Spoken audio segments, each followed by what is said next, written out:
आज के खास कार्यक्रम में हम बात करेंगे जग्गी हत्याकांड की। इस मामले में छत्तीसगढ़ हाई कोर्ट ने अपने अहम फैसले में एनसीपी नेता रामावतार जग्गी मर्डर केस के 27 दोषियों की अपील को खारिज कर दिया है। क्या है पूरा मामला, जानेंगे, फिर चर्चा भी करेंगे। एक रिपोर्ट देखिए। क्या है जग्गी हत्याकांड? 4 जून 2003 में हुई थी कांग्रेस नेता की हत्या। राम अवतार जग्गी को मारी थी गोली। हत्या मामले में 31 लोगों को बनाया था आरोपी। 2 लोग बन गए थे सरकारी गवाह। 28 लोगों को दिया था आजीवन कारावास। इस मामले में अमित जोगी का नाम भी था शामिल।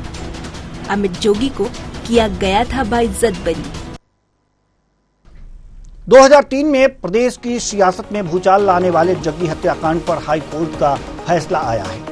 उच्च न्यायालय ने दोषियों की तरफ से दाखिल की गई याचिका को खारिज करते हुए उनकी सजा को बरकरार रखा है।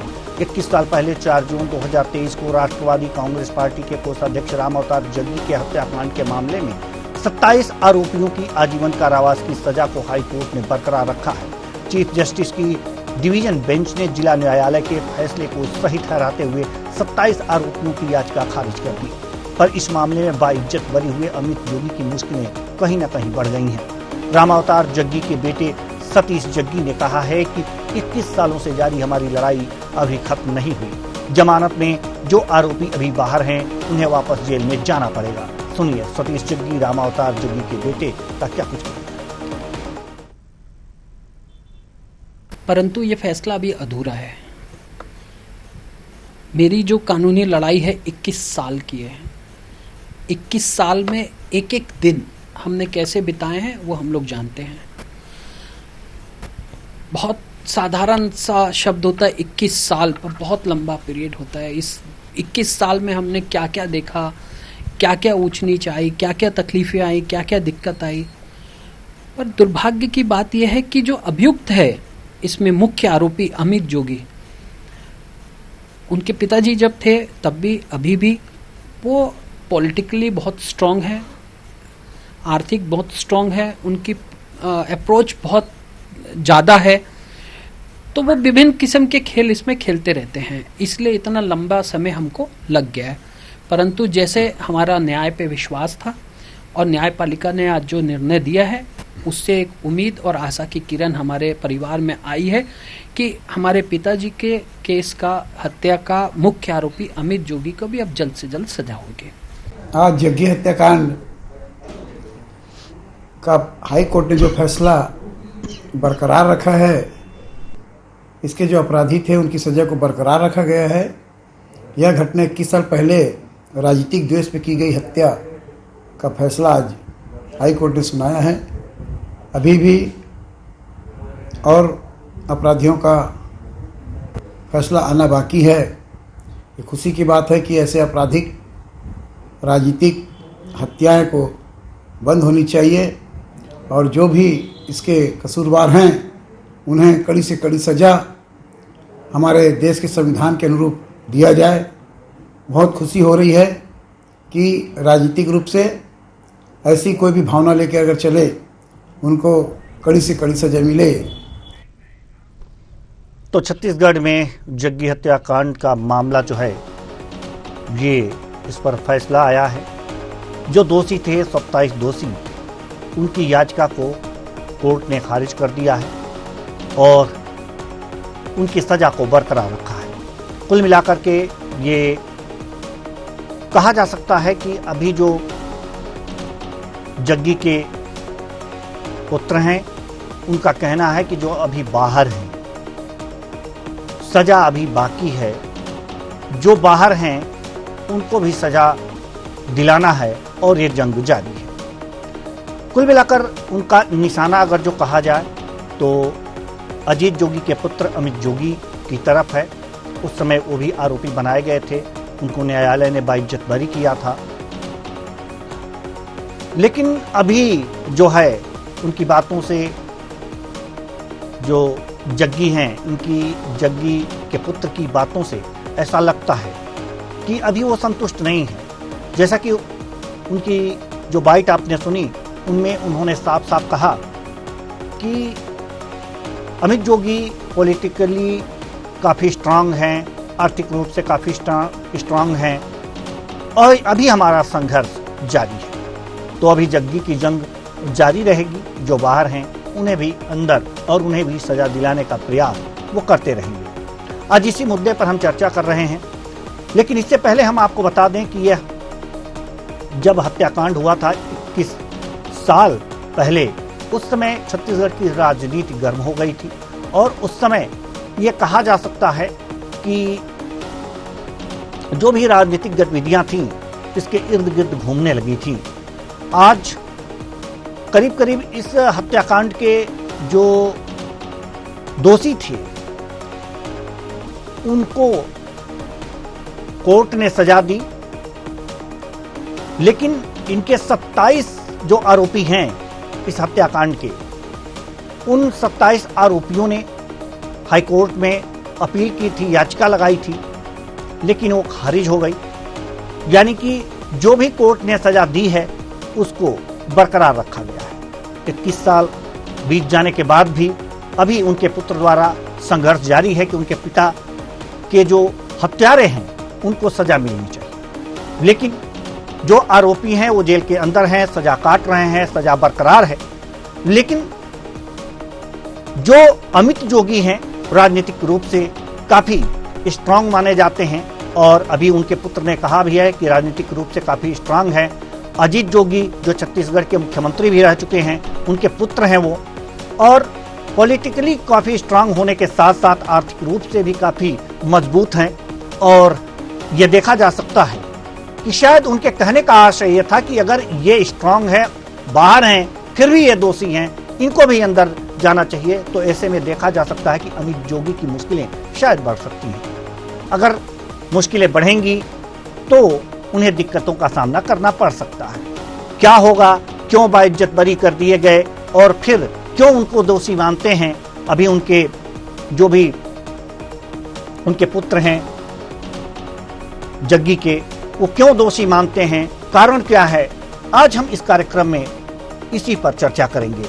आखिर अगर जो ये दोषी हैं तो इन्हें बाइज्जत बरी कैसे किया गया और वो क्यों दोषी मानते हैं, ये भी एक सवाल है। सवाल यहाँ पर यह भी है कि अगर बरी किए गए हैं तो कोर्ट ने ऐसा बरी नहीं किया होगा। अगर अमित जोगी पर जग्गी के पुत्र का संदेह है तो संदेह, वो तथ्य, वो एविडेंस वो प्रस्तुत करेंगे और हो सकता है कि इनकी मुश्किलें बढ़ जाएं। लेकिन सवाल यहां पर यह है कि इससे छत्तीसगढ़ की राजनीति में क्या मोड़ आएगा। अमित जोगी की राजनीतिक हैसियत इस समय क्या है, लोकसभा चुनाव में इसका क्या फर्क पड़ने वाला है,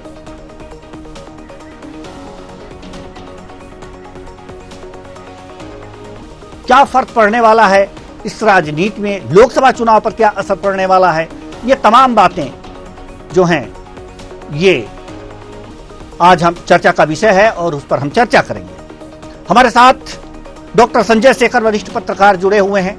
बहुत बहुत स्वागत है आपका हमारे इस कार्यक्रम में। सबसे पहले तो हम आपसे यही जानना चाहेंगे कि आखिर ये जग्गी हत्याकांड क्या है, अमित जोगी बाइज्जत बरी कैसे हुए और अन्य आरोपी जो 27 आरोपी हैं उनकी याचिका आज खारिज हो गई, तो कुल मिलाकर के अभी वो दोषी ही हैं और उनके जो पुत्र हैं अभी संतुष्ट क्यों नहीं हैं, क्या अमित जोगी की तरफ उनका निशाना था, ये तमाम सवाल हैं जिनका जवाब हम आपसे जानना चाहते हैं। देखिए, मैं आपको बता दूं कि छत्तीसगढ़ राज्य का जब गठन हुआ तो छत्तीसगढ़ में जो मुख्यमंत्री के प्रबल दावेदार थे उसमें एक विद्याचरण शुक्ल भी थे। विद्याचरण शुक्ल को हाईकमान का संरक्षण भी प्राप्त था और कई सारे लोगों की वजह से वो चाहते थे कि वो मुख्यमंत्री बने। और चूंकि कद्दावर नेता रही हैं, इंदिरा कैबिनेट में वो लगातार मंत्री रह चुके थे, केंद्रीय मंत्री, और प्रभावशाली राजनीतिक बैकग्राउंड था। उनके पिताजी मध्य प्रदेश के मुख्यमंत्री हुआ करते थे, भाई उनके मुख्यमंत्री श्यामाचरण शुक्ल थे, तो उनकी कोशिश थी कि वो छत्तीसगढ़ के मुख्यमंत्री बने और इसके लिए तमाम गुना भाग और कोशिशें हो रही थी। लेकिन इसी बीच अजीत जोगी जो हाई कमान के विश्वस्त थे, सोनिया गांधी से उनकी बहुत करीबी रिश्ते थे। और अजीत जोगी छत्तीसगढ़ के पहले मुख्यमंत्री बने। अजीत जोगी जब मुख्यमंत्री बने तो उसके बाद दोनों में तल्खी इतनी बढ़ी कि विद्याचरण शुक्ल ने कांग्रेस छोड़ दिया, और कांग्रेस छोड़ करके उन्होंने राष्ट्रवादी कांग्रेस पार्टी नाम के, जो तत्कालीन राष्ट्रवादी कांग्रेस पार्टी थी, उसको ज्वाइन किया और छत्तीसगढ़ में उसके काम को बढ़ा रहे थे। राम अवतार जग्गी उनके कोषाध्यक्ष हुआ करते थे। और चुनाव से पहले क्योंकि विद्याचरण शुक्ल छत्तीसगढ़ के और मध्य प्रदेश के बहुत कद्दावर नेता रहे हैं, लिहाजा उनका काफी अच्छा खासा प्रभाव था। और चुनाव में ऐसा लगने लगा था 2003 के चुनाव से पहले कि अगर विद्याचरण शुक्ल जिस गति से आगे बढ़ रहे हैं, जिस तरीके से राष्ट्रवादी कांग्रेस पार्टी यहाँ पर अपने पैर पसार रही है, जिस तरीके से उसका संगठनात्मक विस्तार हो रहा है, यदि वो उसी गति से चलता रहा तो छत्तीसगढ़ में कांग्रेस के लिए फिर से सत्ता में लौटना संभव नहीं हो पाएगा। अजीत जोगी फिर से सत्ता में नहीं लौट पाएंगे।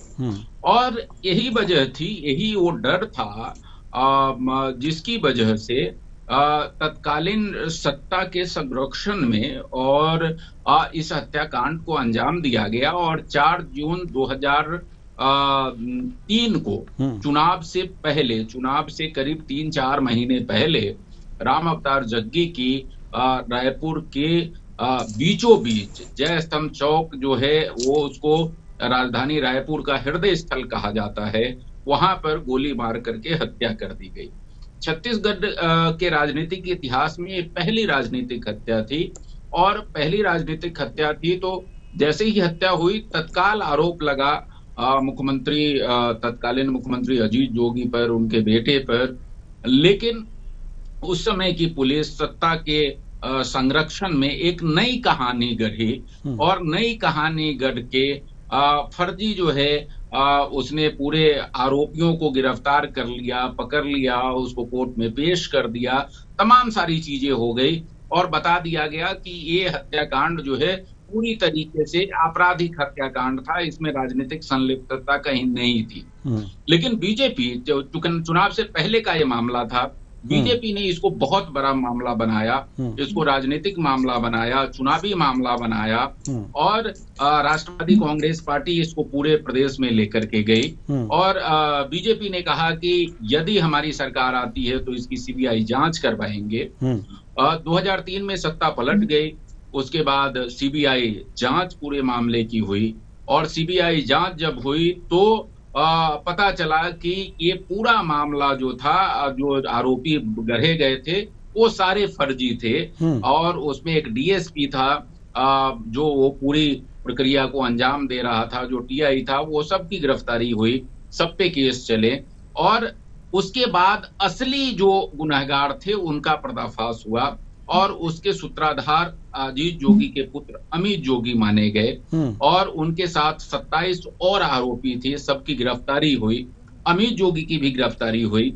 अमित जोगी लंबे समय तक जेल में रहे। बाद में काफी जब इसका ट्रायल शुरू हुआ, ट्रायल में तमाम सारी चीजें हुई, लेकिन तत्कालीन जो सीबीआई के जज थे बीएल तिर्के, उसकी एक यहाँ पर छत्तीसगढ़ में और पूरे देश में एक वीडियो वायरल हुआ था। और उस वीडियो में अमित जोगी और अजीत जोगी की ओर से लोग बीएल तिर्के के साथ मीटिंग करते हैं, और मीटिंग करके और अमित जोगी को किसी तरीके से बचाने की और उसके लिए एक बड़ी रकम की पेशकश करते हैं। ये वीडियो वायरल हुआ था। और फिर नतीजा ये हुआ कि 27 के 27 आरोपी तो उसमें दोषी मान लिए गए, जो सीबीआई ने जो आरोपी बनाया था उसको, और सबको उम्र कैद की सजा दी गई। लेकिन आश्चर्यजनक रूप से अमित जोगी को बाइज्जत बरी कर दिया गया। और कोर्ट ने कहा, बीएल तिर्के की अदालत ने कहा कि इनके खिलाफ पर्याप्त साक्ष्य नहीं पाए जाते हैं। हालांकि इसके बाद जो है जग्गी के पुत्र सतीश जग्गी वो सुप्रीम कोर्ट गए, हाई कोर्ट गए, और फिर सुप्रीम कोर्ट गए। सुप्रीम कोर्ट में अभी ये मामला लंबित है अमित जोगी के खिलाफ। सुप्रीम कोर्ट ने अमित जोगी को स्टे दिया हुआ है उस पे, लेकिन ये मामला सुप्रीम कोर्ट में अभी लंबित है।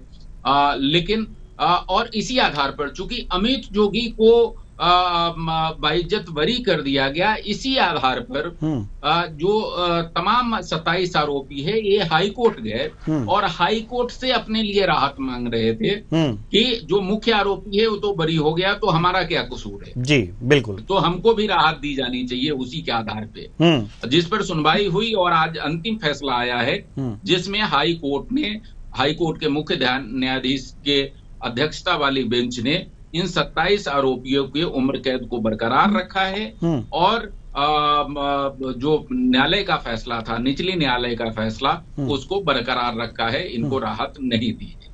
क्या अमित जोगी पर भी कुछ टिप्पणी की गई है कोर्ट के द्वारा? देखिए, विस्तृत अमित जोगी के संदर्भ में तो अभी न्यायालय की टिप्पणी नहीं आई है, लेकिन पूरा जजमेंट पढ़ने के बाद उसमें देखना होगा कि अमित जोगी के संदर्भ में क्या। लेकिन जो प्रारंभिक बातचीत हमारी जो लॉयर से हुई है, उनका कहना है कि अमित जोगी की मुश्किलें अब बढ़ सकती है, क्योंकि हाई कोर्ट का निर्णय आ गया है और सुप्रीम कोर्ट में मामला पेंडिंग है। तो अब संभव है कि इसके आधार पर सतीश जग्गी, जो कि राम अवतार जग्गी के पुत्र हैं, वो सुप्रीम कोर्ट जा सकते हैं और सुप्रीम कोर्ट में जल्दी हियरिंग के लिए या जो उनको स्टे मिला हुआ है अमित जोगी को, उसको वैकेट करने के लिए सुप्रीम कोर्ट जा सकते हैं, जहां से अमित जोगी की मुश्किलें बढ़ सकती है। जी, अमित जोगी की मुश्किलें बढ़ सकती हैं। हमारे साथ एहतराम साहू जी, प्रवक्ता बीजेपी, जुड़ चुके हैं, बड़ी देर से जुड़े हैं। बहुत बहुत स्वागत है आपका हमारे इस कार्यक्रम में। एहतराम साहू जी, हाई कोर्ट का फैसला आया है आज और जग्गी हत्याकांड पर यह फैसला है। अब चूंकि जो मुख्य सूत्रधार हैं वो बाहर हैं और उसी आधार पर जो अन्य आरोपी थे वो सजा के माफ होने की याचिका दायर किए थे, आज वो याचिका खारिज हो गई। क्या लगता है आपको अब आगे अमित जोगी? जी देवेंद्र जी नमस्कार। जी नमस्कार। वरिष्ठ पत्रकार जी और सभी को मेरा नमस्कार। जी नमस्कार। देखिए, 2003 की ये राम अवतार जग्गी हत्याकांड छत्तीसगढ़ में दिल दहला देने वाली हत्या थी और छत्तीसगढ़ की जो तासीर थी, सीधा, सहज, सरल, और ऐसे हत्याकांडों को राजनीतिक दृष्टि से ऐसा हत्याकांड छत्तीसगढ़ में ये बड़ा हत्याकांड था और राजनीतिक किसी बड़े पद में जी एहतराम साहू जी गया था। और छत्तीसगढ़ में उस समय सरकार थी कांग्रेस की सरकार। कांग्रेस की सरकार में नौनिहाल छत्तीसगढ़ में ये सबको झकझोर दिया था, क्योंकि यह न्यायालय का मामला है और न्यायालय का निर्णय हम सबको सर्वोपरि न्यायालय के निर्णय में, हम न्यायालय के निर्णय में कुछ भी नहीं बोल सकते, क्योंकि जो सत्य है वो सत्य तो होना था। जब हत्याकांड की सीबीआई की अदालत ने इनके एक आरोपी छोड़कर बाकी को आजीवन कारावास की सजा सुनाई, क्योंकि राम अवतार जग्गी ने जो छूटा हुआ अपराधी आरोपी था उसके खिलाफ ही उन्होंने हाई कोर्ट में अपील किया था। वो सुप्रीम कोर्ट से स्टे ले आया है, पर जो आरोपी थे वो लोग भी हाई कोर्ट में अपील किए थे और हाई कोर्ट में अपील के उनके निर्णय आया है। उन निर्णय में इन्हें दोषी ठहरा गया है। तो न्यायालय के इन निर्णय का हम स्वागत करते हैं और छत्तीसगढ़ में चाहे कोई भी हो, कोई भी अपराधी अगर अपराध करता है तो निश्चित रूप से अगर वह गुनाहगार है तो उसको गुनाह की सजा मिलनी चाहिए। जी, गुनाह की सजा मिलनी चाहिए। जो राम अवतार जग्गी हैं, इनके पुत्र लगातार प्रयास में हैं कि जो बाहर हैं उन्हें भी किसी तरह से सजा मिले, क्योंकि वो उन्हें भी जो है आरोपी मानते हैं, अपराधी मानते हैं। क्या लगता है कि उसमें इनकी क्या मदद कर सकती है राजनीतिक पार्टियां? देखिए, न्यायालय में देवेंद्र जी, न्यायालय में एक मामला चल रहा है, तो कोई भी राजनीतिक पार्टियां उसको न्यायालय में मदद नहीं कर सकती। अगर आरोपी अगर उस केस में इन्वॉल्व है तो निश्चित रूप से न्यायालय एक एक तथ्य और साक्ष्य को सिंपैथी तो रखी सकती हैं, राजनीतिक पार्टियां इनके साथ सिंपैथी तो रखी सकती हैं और इनको ढाढ़स बंधा सकती हैं। 21 साल का लंबा संघर्ष है, कहीं इससे राजनीतिक कुछ अड़चने तो नहीं आ जाएंगी बीजेपी के सामने? बीजेपी के साथ कोई राजनीतिक अड़चन नहीं आएगा। बीजेपी कभी भी गलत या लीक के हटके कभी भी काम नहीं करती। और न्यायालय का मामला है, माननीय न्यायालय का मामला है तो न्यायालय में आप हस्तक्षेप कर भी नहीं सकते। न्यायालय में आप हस्तक्षेप कर भी नहीं सकते। हस्तक्षेप कर नहीं सकते जी। हम यही बात बोल रहे थे, हम न्यायालय में हस्तक्षेप नहीं करते। न्यायालय जी जग्गी ने जो लगाया है, जो हाई कोर्ट में अपील की है, चलिए आएंगे हम आपके पास। आपकी आवाज प्रॉपर वे में नहीं आ पा रही है। हम डॉक्टर संजय शेखर के पास जाना चाहेंगे। डॉक्टर संजय शेखर, चूंकि इस समय हाईकोर्ट का फैसला आया है और ये 21 साल पहले का बहुत ही ज्वलंत, एक तरह से कह सकते हैं कि, और छत्तीसगढ़ की राजनीति में पहला राजनीतिक हत्याकांड था, तो इस समय चूंकि लोकसभा चुनाव चल रहे हैं और इस समय हाईकोर्ट का ये इस तरह का फैसला आया है, इसके राजनीतिक पहलुओं को, इस फैसले के बाद जो राजनीतिक हलचल होने वाली है, राजनीतिक पहलू कुछ जरूर होंगे। हर बड़ी घटना के पीछे एक राजनीतिक पहलू होता है। क्या हो सकता है, किसको लाभ पहुंचा सकता है, किसको हानि पहुंचा सकता है? देखिए, आपके सवाल पे मैं जवाब दूं उससे पहले मुझे आज एक निराशा हुई। आज मैं देख रहा हूं कि हमारे साथ कांग्रेस के कोई प्रतिनिधि नहीं है। हमने कांग्रेस पार्टी से संपर्क किया था और उनसे मांगा कि इस चर्चा में शामिल हो, अपनी टिप्पणी दे, लेकिन कांग्रेस दुर्भाग्यजनक रूप से छत्तीसगढ़ की प्रथम ये राजनीतिक हत्या थी, लेकिन कांग्रेस के पास इसके लिए दो शब्द भी नहीं है कि ये न्यायालय का सही फैसला है या गलत है या इसका हम स्वागत करते हैं, जो भी हो। हालांकि अजीत जोगी और अमित जोगी कांग्रेस से जुड़े हुए थे, कांग्रेस के समय यह हत्या हुई थी, लेकिन बाद में कांग्रेस पार्टी ने उनको निकाल बाहर किया था। और आज के डेट में अजीत जोगी के परिवार से कांग्रेस का कोई संबंध नहीं है, लेकिन बावजूद इसके राजनीतिक नफा नुकसान का आकलन करते हुए कांग्रेस इस पर कोई भी टिप्पणी करना भी नहीं चाहती है जी। तो ये बहुत दुर्भाग्यजनक है। दूसरी बात, अब एक चीज और देखना पड़ेगा कि पिछले चुनाव में जो अभी विधानसभा का चुनाव हुआ है, उस विधानसभा के चुनाव में अमित जोगी भारतीय जनता पार्टी की गोद में बैठे हुए थे। भारतीय जनता पार्टी ने उनको तमाम संसाधन उपलब्ध कराया। सभी विधानसभा में वो हेलीकॉप्टर से जाकर के और सभा कर रहे थे। और भारतीय जनता पार्टी का मूल मकसद ये था कि अमित जोगी जाकर के कांग्रेस का वोट कहीं 2000, कहीं 4000, कहीं 10,000, कहीं 5000 वोट काटे और उसका सीधा फायदा भारतीय जनता पार्टी को मिले। आपने देखा कि उनकी बड़ी बड़ी तस्वीरें आई थी भारतीय जनता पार्टी के वरिष्ठ नेताओं के साथ दिल्ली में मुलाकात की। वो भारतीय जनता पार्टी में प्रवेश के इच्छुक भी हैं। हालांकि भारतीय जनता पार्टी के छत्तीसगढ़ के कुछ नेता नहीं चाहते हैं और इस वजह से केंद्रीय नेतृत्व के तरफ से हरी झंडी अभी तक नहीं मिल पाई है और लोकसभा चुनाव तक संभवतः शायद नहीं मिल पाएगी।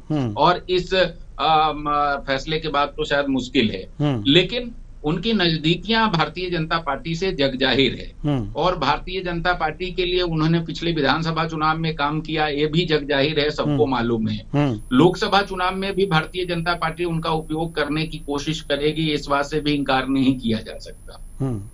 तो ये तमाम परिस्थितियां हैं और इन तमाम परिस्थितियों के बीच में मामला अब जो है राजनीतिक न होकर के, राज्य शासन के हाथ में न होकर के, ये पूरी तरीके से न्यायालय का है जी। सुप्रीम कोर्ट में मामला है। सुप्रीम कोर्ट मेरिट के आधार पर इस पे फैसला लेगी कि अमित जोगी के संदर्भ में क्या न्यायालयीन फैसला होता है, ये सुप्रीम कोर्ट के हाथ में है। लेकिन आपको पता है कि सुप्रीम कोर्ट में जो तथ्य दिए जाते हैं, जो सारी चीजें होती है, उसके लिए तो पूरी प्रोसीडिंग नीचे से ही होती है। सीबीआई किसके हाथ में है, बाकी किसके हाथ में है, एजेंसी किसके हाथ में है, ये दुनिया को मालूम है। तो अब देखने वाली बात ये होगी कि भारतीय जनता पार्टी के लिए अमित जोगी ने जो किया है उसका लाभ कहीं उनको मिल पाता है या नहीं मिल पाता है, या ये केवल चुनावी सौदा था। चुनावी सौदा में जो चीज हो चुका, उनको हेलीकॉप्टर मिल गया, उनको सारे संसाधन मिल गए, जो उन्होंने चाहा वो मिल गए, और चुनाव हो गया, यहाँ पर सरकार बन गई, उसके बाद संबंध खत्म हो गया, या लोकसभा चुनाव होगा उसके बाद संबंध खत्म हो जाएगा। ये आने वाले देखने वाली बात होगी। जी, ये बिल्कुल देखने वाली बात होगी। और एक बात जो जग्गी के पुत्र बराबर ये कह रहे हैं कि वो पॉलिटिकल बहुत ही स्ट्रांग है, यानी कि बीजेपी की गोद में वो बैठे हुए हैं, इसलिए पॉलिटिकल बड़ा स्ट्रांग है। तो वही हम एहतराम साहू जी से एक बार और वो जानना चाहेंगे कि अब पॉलिटिकली स्ट्रांग हैं, अगर ये बात वो बोल रहे हैं तो क्या ये समझा जाए कि वो बीजेपी के साथ हैं इसलिए इतने स्ट्रांग हैं, और इसका असर कुछ बीजेपी पर विपरीत तो नहीं पड़ सकता है लोकसभा चुनाव में? एहतराम साहू जी। पॉलिटिकली स्ट्रांग है ये कहना इसलिए कोई भी मामला न्यायालय में है तो न्यायालय में साक्ष्यों और तथ्यों के आधार पर ही निर्णय होता है। मैं किस पार्टी से बिलोंग करता हूँ ये महत्वपूर्ण नहीं है। मेरा गुनाह क्या है और मेरे गुनाह के क्या क्या साक्ष्य है। अगर मेरे साक्ष्य मेरे खिलाफ है तो मैं चाहे कितने भी राजनीति में दमदार व्यक्ति, न्यायालय मेरे खिलाफ निर्णय करेगी, और जो गलत कोई भी व्यक्ति हो उनको कभी भी भारतीय जनता पार्टी बचाने नहीं। जब लोकसभा चुनाव में न्यायालय का हम सब सम्मान करते हैं, माननीय न्यायालय जो निर्णय देगी वह निर्णय हमें स्वीकार होता है। ये कांग्रेस वो निर्णय देगी तब देगी, निर्णय देगी तब देगी। निर्णय तो दे चुकी है ना, एक बार निर्णय दे चुकी है, बाइज्जत बरी कर चुकी है। देखिए जी, अभी आप तो उनको अपने साथ लेकर के लोकसभा चुनाव में कुछ जगह प्रचार प्रसार तो कराएंगे ना? देखिए, हम विधानसभा चुनाव में भी अमित जोगी को प्रचार प्रसार नहीं कराते। अमित जोगी अपने पार्टी की तरफ से चुनाव लड़ा था। भारतीय जनता पार्टी अपने दम पे चुनाव लड़ी थी, और कहीं भी हमारा ऐसा राजनीतिक समझौता नहीं था। और भारतीय जनता पार्टी निष्पक्ष, निर्भीक और निष्पक्ष चुनाव के पक्ष में रहती है, और हमारा यह लोकसभा का चुनाव भी हमारा निष्पक्ष और निर्भीक रहेगा। तो ये माना जाए कि इस बार लोकसभा चुनाव में अजीत जोगी किसी मंच पर बीजेपी के साथ नहीं दिखेंगे, या फिर बीजेपी के लिए प्रचार करते हुए नहीं दिखेंगे? देखिए, अभी तक तो ऐसी कोई परिस्थिति नहीं, और बीजेपी को किसी बैसाखी की जरूरत नहीं है देवेंद्र जी। बीजेपी जनता के, हर जनता की जुबान पे है। बीजेपी का एक अलग विजन है। बीजेपी, तो क्या आप भी, मतलब बीजेपी भी उनको अपराधी मान रही है क्या? पहले से ही आप जिस तरह से बात कर रहे हैं उस तरह से किनारा कर रहे हैं अमित जोगी से? हाँ, हम उसको किनारा या हम उससे गले मिलने वाली बात कहाँ कर रहे हैं जी? नहीं, या तो किनारा कीजिए या तो गले मिलिए। अमित जोगी, देवेंद्र जी, अमित जोगी उस समय कांग्रेस में थे, बाद में उन्हें अलग दल गठन किया, और उस दल से भारतीय जनता पार्टी को कोई लेना देना नहीं है। कांग्रेस का ये आरोप लगाना रहता है कि उनके साथ मिलकर। चलिए, डॉक्टर संजय शेखर कुछ कहना चाह रहे हैं, हमारे पास समय बहुत कम है। डॉक्टर संजय शेखर कुछ कहना चाह रहे हैं, हमारे पास समय बहुत कम है, जल्दी से डॉक्टर साहब जी। एतराम जी, भारतीय जनता पार्टी ही उसको सबसे बड़ा अपराधी मानती थी। भारतीय जनता पार्टी ही कहती थी कि यह राजनीतिक हत्या है, और इसके मुख्य आरोपी जो है वो अमित जोगी और अजीत जोगी हैं। पूरे 2003 के चुनाव में कही, लेकिन बाद में स्टैंड बदला, बाद में उस पर चुप्पी हो गई, और बाइज्जत बरी हो गई इसलिए शायद। तो जी जी जी जी, तो अपराधी तो कहते रहे हैं, अभी खुल के नहीं कहेंगे, क्योंकि अभी एक अंडर टेबल एक अलग तरह का समझौता। काफी लंबे समय तक यह मामला चला, और जो आरोपी पक्ष है और सीबीआई के पक्ष है, दोनों ने अपनी अपनी दलीलें रखी। उस दलील में माननीय न्यायालय ने जो निर्णय दिया, उस निर्णय में तो हम कुछ बोल नहीं सकेंगे। क्योंकि माननीय न्यायालय का हम सब सम्मान करते हैं और उसी का सम्मान करते हुए जब उन्हें बाइज्जत बरी कर दिया गया, उन्हीं का सम्मान करते हुए अंदरूनी हाई कोर्ट में अपील किया है ना। चलिए, सतीश जी ने हाई कोर्ट में अपील किया है। ठीक है, आपकी पार्टी का स्टैंड कुछ जरूर स्पष्ट नहीं हो पा रहा है, लेकिन फिलहाल अब ये लोकसभा चुनाव में हम लोग देखेंगे कि आखिर क्या स्थितियां बनती हैं और क्या नज़ारा सामने आता है। क्योंकि अब बस समय नहीं है, नहीं इस चर्चा को और आगे बढ़ाते। बहुत बहुत धन्यवाद सभी मेहमानों का, आप आए और अपने अपने विचार साझा किए। तो कुल मिलाकर देखा जा सकता है कि जग्गी की जंग अभी जारी है। अभी जो बाहर हैं उसे अंदर करने की कवायद भी कर रहे हैं, लेकिन अभी उनका कहना यह है कि जो लोग अभी बाहर हैं पॉलिटिकली स्ट्रांग हैं और अभी जंग जारी है, न्यायालय पर भरोसा है। अमित जोगी जो अजीत जोगी के पुत्र हैं, उनकी मुश्किलें बढ़ सकती हैं। ऐसे में अब ये देखना होगा कि राजनीति में कौन पार्टी अमित जोगी का इस्तेमाल करती है। पॉलिटिकली स्ट्रांग यानी कि राजनीतिक रूप से मजबूत होने का जो भय अभी जो जग्गी के पुत्र को सता रहा है, ये देखना होगा कि वास्तव में कौन सी पार्टी है जो उनको अपने साथ लेकर के वोट बैंक को अपनी तरफ आकर्षित कर रही है। शायद आने वाले लोकसभा चुनाव में ये पर्दा हट जाएगा और सबके सामने आ जाएगा। फिलहाल इस कार्यक्रम में इतना ही, मुझे दीजिए इजाजत। नमस्कार।